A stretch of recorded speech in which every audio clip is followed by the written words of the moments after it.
हे बोलता कराऊ होये, तेणेची मोडावला ठाये, रत्नका रत्न कीड़ा होये, झाकोळे जैसे। यह कहते समय संजय के अंग में जो आवेश चढ़ा हुआ था वह उसने वहीं पर शांत कर दिया। कैसे? तो जिस प्रकार किसी रत्न की प्रभा स्वयं रत्न को आच्छादित कर देती है। हिमवंतीची सरोवरे, चंद्रोदयी होती काश्मीरे, मग सूर्यागमी माघारे, द्रवत्व ये। हिमालय पर के सरोवर चंद्रमा का उदय होते ही जिस प्रकार स्फटिक शिला के समान बन जाते हैं, फिर सूर्योदय होते ही वे फिर से द्रवरूप बन जाते हैं। तैसा शरीराची या स्मृती, तो संवादु संजयो चित्ती, धरी आणि पुडुती तेची होये।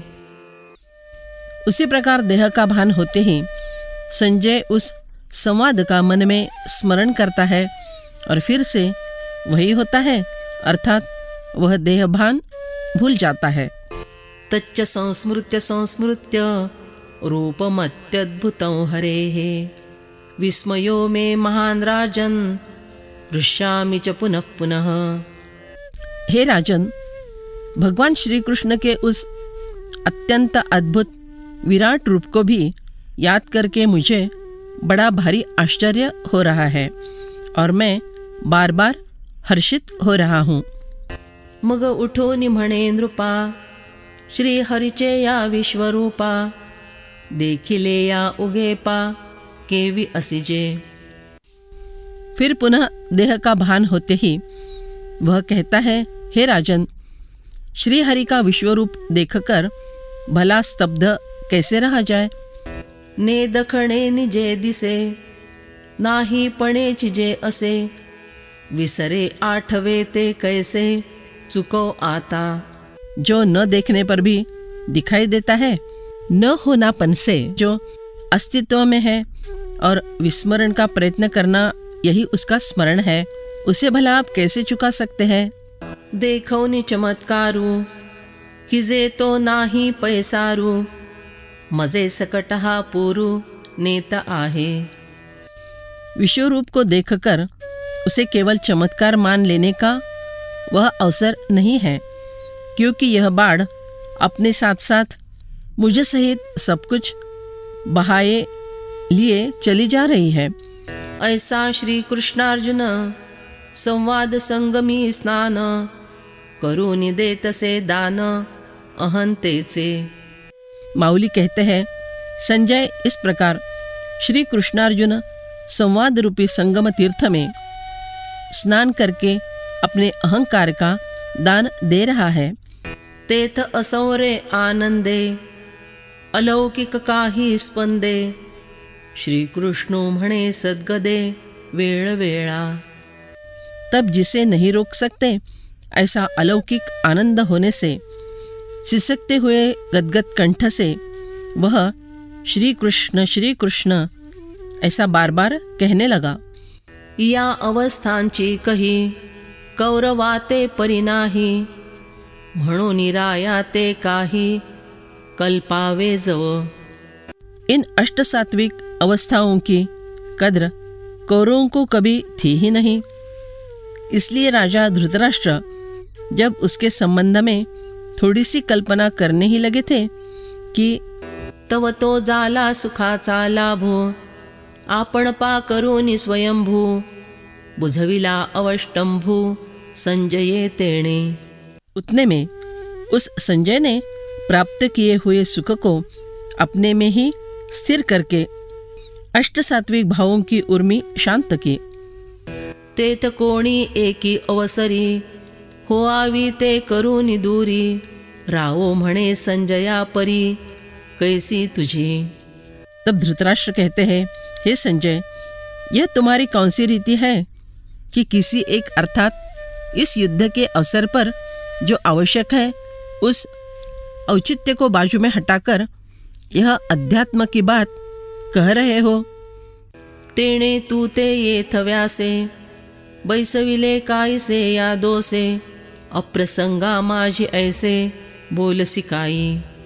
उन व्यास जी ने तुम्हें यहाँ किस उद्देश्य से बिठाया है, फिर भी तुम इस प्रकार की अप्रासंगिक बातें बीच में ही क्यों कह रहे हो? रानीचे रावळा नेलेया, दाही दिशा मानी सुनिया, का रात्रि होए पाहालेया निशाचरा।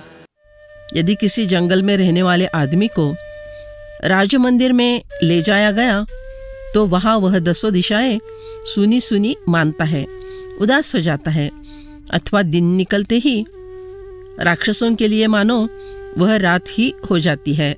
जो जेथीचे गौरव नेणे, ते आते भिंगुळवाणे, म्हणोनी अप्रसंगु तेणे, म्हणावा की तो। जिसे जहाँ की महती मालूम ही नहीं रहती, उसे वहाँ विपरीत सा लगता है।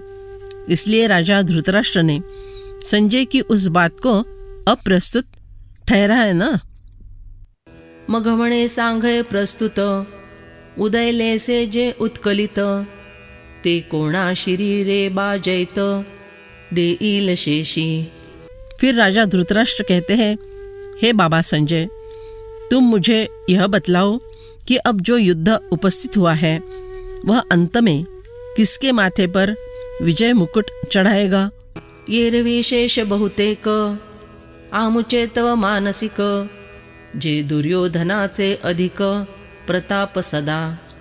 शेष विचार किया जाए तो प्राय हमारे मन का सर्वदा ऐसा है कि दुर्योधन के पराक्रम पांडवों की तुलना में हमेशा अधिक ही होते हैं। आणि येरांचे निपाडे, दलही ते याते देवडे, म्हणून जैत पैते फुडे, आणि लना तो।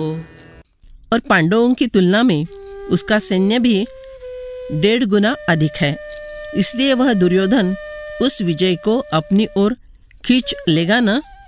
आम्हा तव गमे ऐसे, मा तुझे जो ईस कैसे, ते नेणो संजया असे, तैसे सांग पा। हमें तो ऐसा ही जान पड़ता है, परंतु तुम्हारा भविष्य कथन क्या है यह मैं नहीं जानता। फिर भी हे संजय, जो होगा उसे मुझे बतलाओ तो सही। यत्र योगेश्वर कृष्णो, यत्र पार्थो धनुर्धरः, तत्र श्रीर्विजयो भूतिर्, ध्रुवानीतिर्मतिर्मम।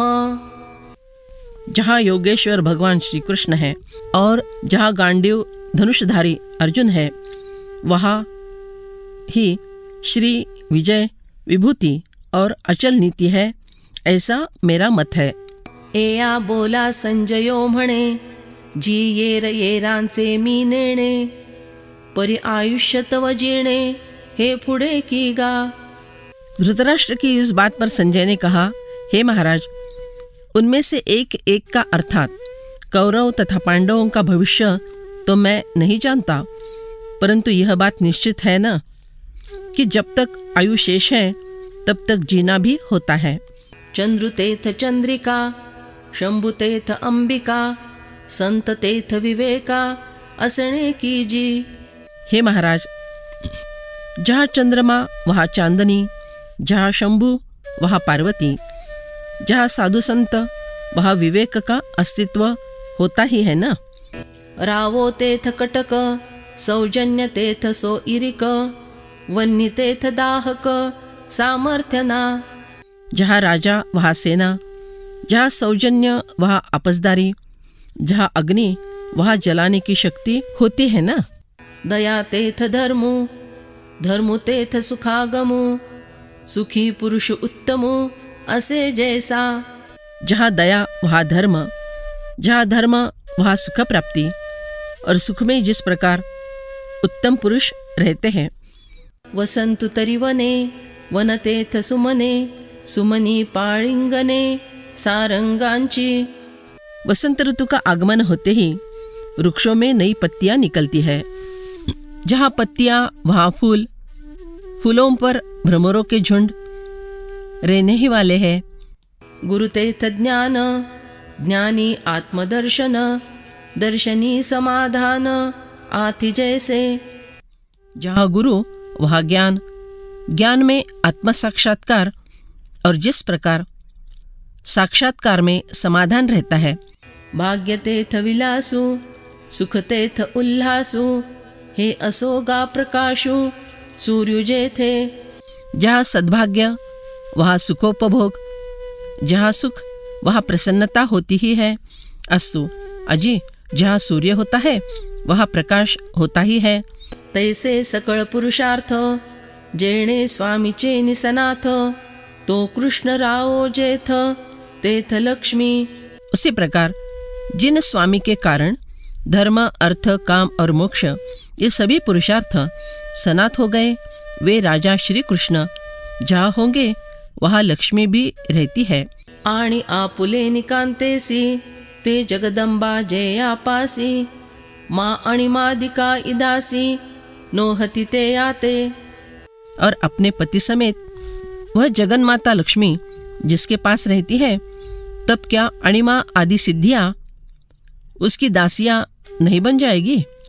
ते यांची देशीच्या झाडी कल्पतरुते होडी न जीणावे काई एवडी माय बापे।